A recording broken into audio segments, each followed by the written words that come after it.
Good morning all of you. आज के class को स्टार्ट करने के पहले मैं एक बार फिर से आप लोगों से अपील कर रहा हूँ कि हमारा जो भी यूट्यूब चैनल है हमारे कॉलेज का, आप लोग उस चैनल को अपने सारे फ्रेंड तक पहुँचाएं और ताकि वो लोग सब्सक्राइब करें और इस चैनल से जुड़ सके और उनका जो भी बाकी सिलेबस है वो इस चैनल के माध्यम से पूरा कर सके। अब आगे बढ़ते हुए हम लोग आज की क्लास में देखेंगे बीएड फर्स्ट ईयर से पेपर C3 को आज से स्टार्ट करेंगे, जिसका नाम है लर्निंग एंड टीचिंग, अधिगम और शिक्षा। आज से इसी पेपर को हम लोग देखेंगे, paper C3 learning and teaching, यानी कि अधिगम और शिक्षण। इसके अंतर्गत कौन कौन से टॉपिक्स हैं, धीरे धीरे एक एक करके हम लोग उसको डिस्कस करते जाएंगे और जो भी कंफ्यूजन है उसको क्लियर करते चलेंगे। टॉपिक है वह भी बहुत ही महत्वपूर्ण टॉपिक है डिस्कस करने के लिए, जिसमें एक टीचर का रोल, एक टीचर को कैसा होना चाहिए, एक टीचर का फीचर्स क्या क्या होना चाहिए, उसके पास कौन कौन से गुण होने चाहिए एक अच्छे टीचर के लिए, उन सभी बातों पे हम लोग डिस्कस करेंगे। तो आज का जो हमारा टॉपिक है डिस्कस करने के लिए वो है ज्ञान प्रदान करने वाला, ज्ञान प्रदान करने वाला शिक्षक के रूप में। मतलब जो भी व्यक्ति ज्ञान प्रदान अगर हमें कर रहा है तो एक शिक्षक के रूप में उसके अंदर कौन कौन सी बातें निहित होनी चाहिए, उसके ऊपर हम लोग को डिस्कस करना है। तो कुछ पॉइंट है जो कि इंपॉर्टेंट पॉइंट है और इसी से रिलेटेड है कि ज्ञान प्रदान करने वाला में शिक्षक के रूप, मतलब एक शिक्षक अगर ज्ञान प्रदान कर रहा है तो उसके अंदर कौन कौन सी बातें मुख्य रूप से होनी चाहिए।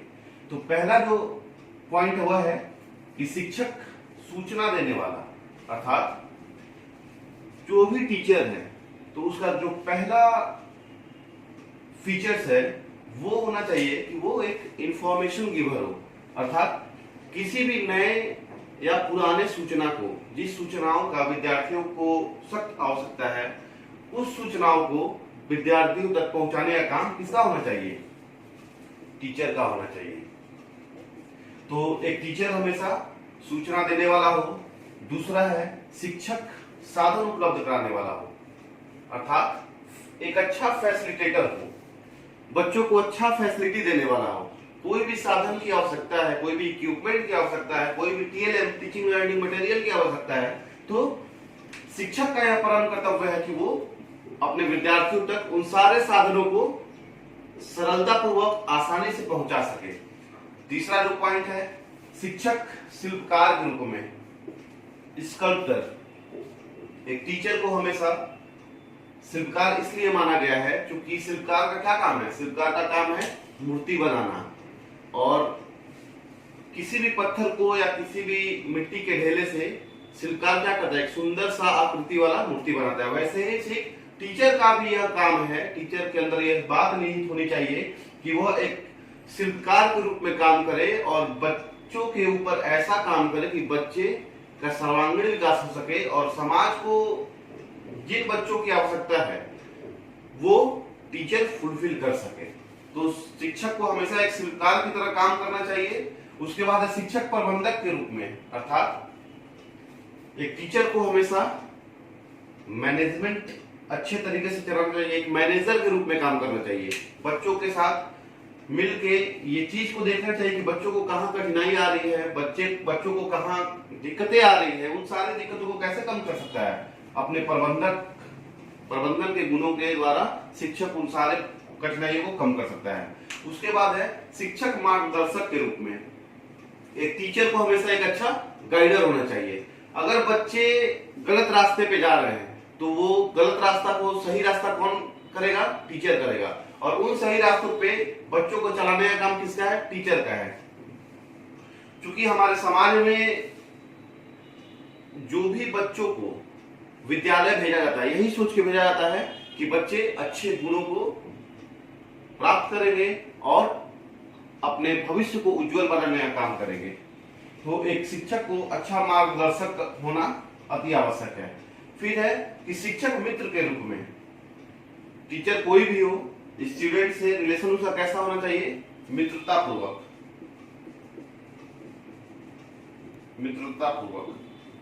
एक दोस्त की तरह, ताकि बच्चे शिक्षक से डरे नहीं।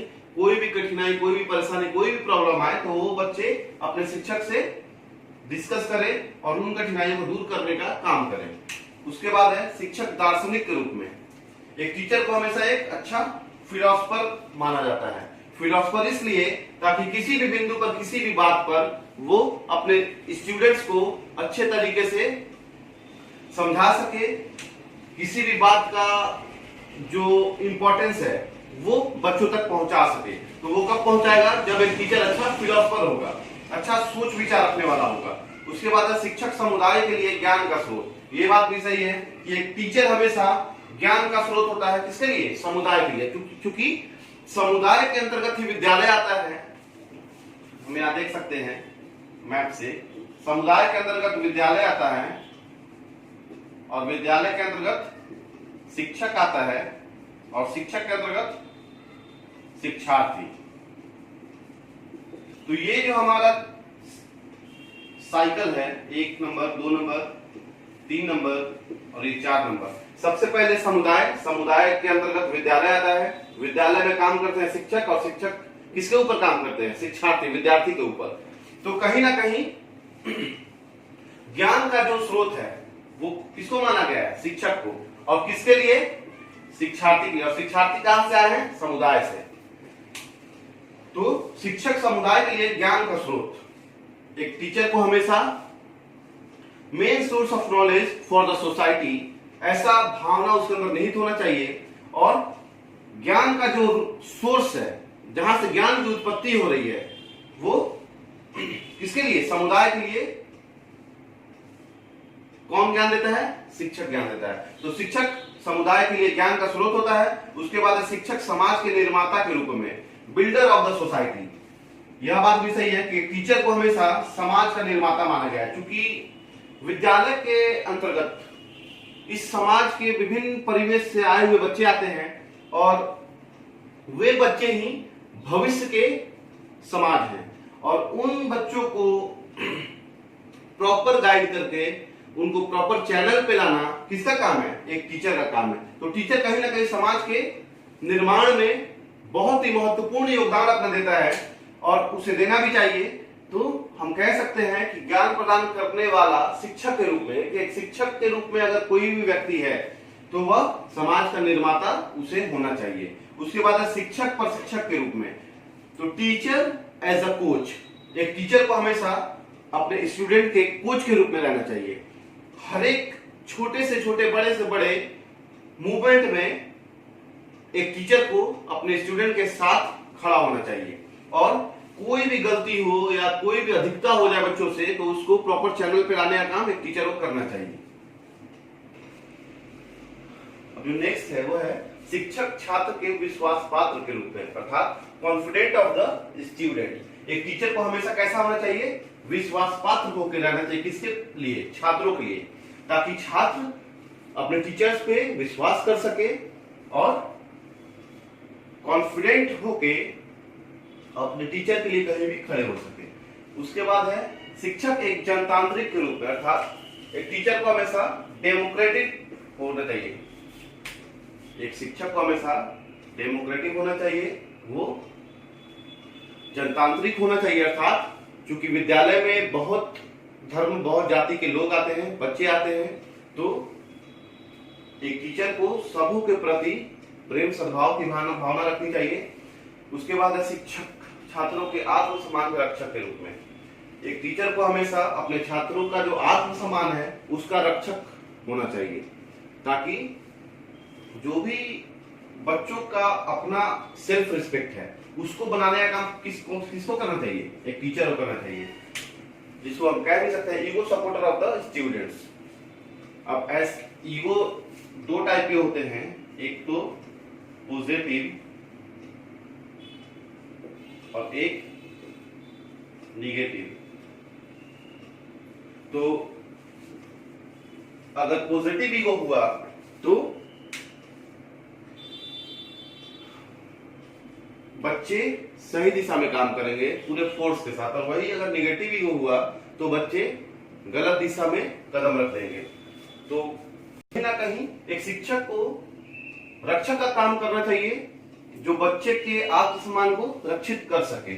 उसके बाद शिक्षक छात्रों के साथ समान व्यवहारकर्ता के रूप में, equaliser of the student treatment, अर्थात इसका मतलब यह है कि एक टीचर को सारे बच्चों के प्रति इक्वल नजरिए से काम करना चाहिए, समान व्यवहार करना चाहिए। ऐसा नहीं है कि 50 बच्चे अगर क्लासरूम में है तो 50 में 2-4 बहुत ही करीबी हैं और बाकी के साथ वैसा अटैचमेंट नहीं हो।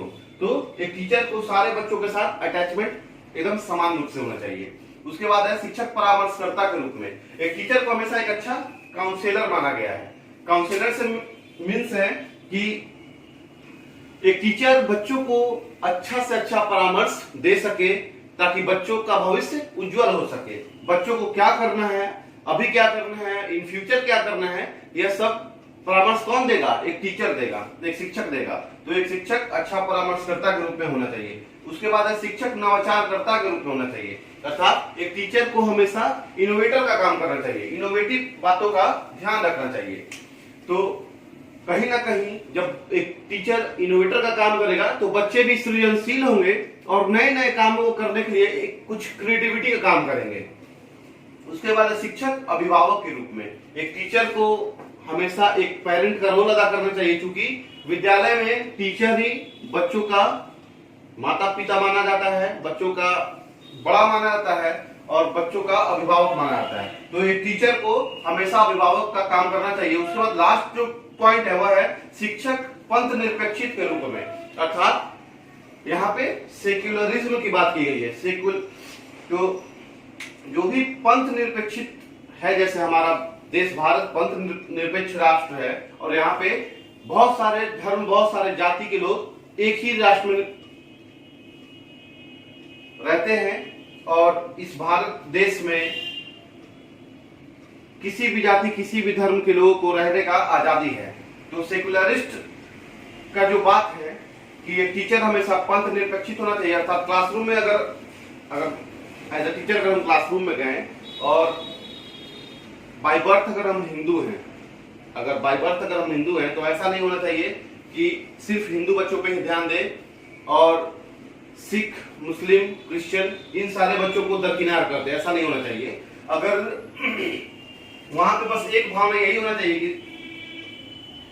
सारे के सारे बच्चे स्टूडेंट्स हैं और वे किसी भी जाति, किसी भी मजहब से आए, मैटर ये नहीं करता। तो एक टीचर हमेशा सेक्युलरिस्ट होना चाहिए, पंथ निरपेक्षित होना चाहिए।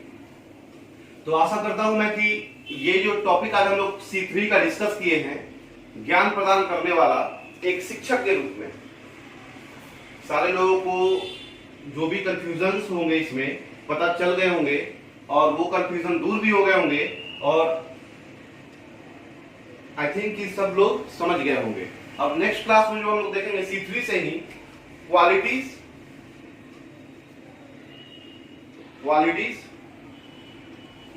Of a teacher. Next topic रहेगा हम लोगों का qualities of a teacher. Thank you.